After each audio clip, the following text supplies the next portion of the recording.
আমি সোনার বিরুদ্ধে আমার সিদ্ধান্ত জানানোর জন্য তোমাদেরকে ডেকেছি।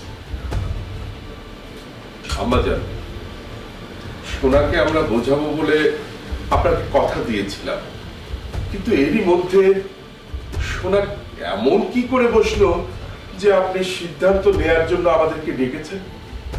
আম্মাজান নিশ্চয়ই কোনো কারণ ছাড়াই সোনার বিরুদ্ধে সিদ্ধান্ত নিতে আমাদের সবাইকে এক জায়গায় করেননি।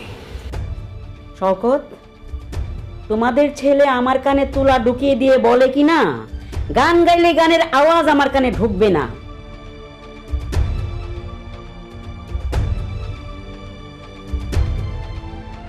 তোমরা নিশ্চয় স্বীকার করবে সে আদব ভুলে গিয়ে আমার সাথে বেয়াদবি করেছে।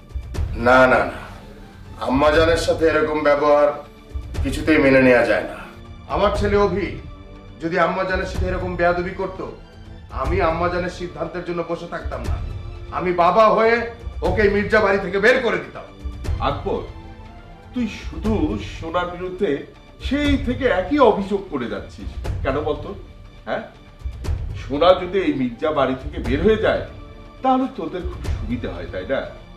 এক কাজ কর, আমি জাহানারা সোনার বাবা মা, সন্তানের স্বার্থের সাথে সাথে আম্মাজানকে বল না আমাদেরকেও এই মির্জা বাড়ি থেকে বের করে দিতে, তাহলে তো তোর 16 কোলা পূর্ণ হয়। এখানে আমি আমার কথা জানানোর জন্য তোমাদেরকে ডেকেছি। তোমরা কোনো কথা বলবে না, তোমরা শুধু আমার কথা শুনবে।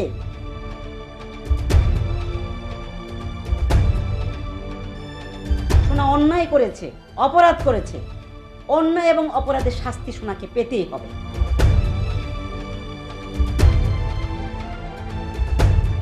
এখন আমি সোনা সম্বন্ধে তোমাদেরকে আমাদের সিদ্ধান্তটা জানাচ্ছি। দাদিজান, তোমার সিদ্ধান্ত জানানোর কোনো দরকার নেই দাদিজান, আমি আমার সিদ্ধান্তটা জানিয়ে দিচ্ছি। আমি আমার এক ওস্তাদজিকে খুঁজে পাওয়ার জন্য এই বাড়ি থেকে চলে যাচ্ছি,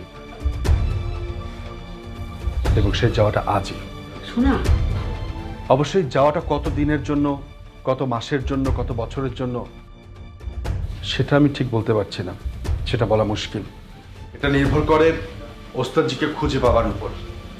যদি আমি সত্যি সত্যি তাকে খুঁজে পাই, তাহলে তার কাছ থেকে সত্যিকারের সুরের তালিম নিয়ে একদিনের জন্য হলেও আমি মির্জা বাড়িতে ফিরে আসব। তখন গান গেয়ে 3 পুরুষের কুসংস্কার থেকে এই মির্জা বাড়িকে আমি মুক্ত করবই।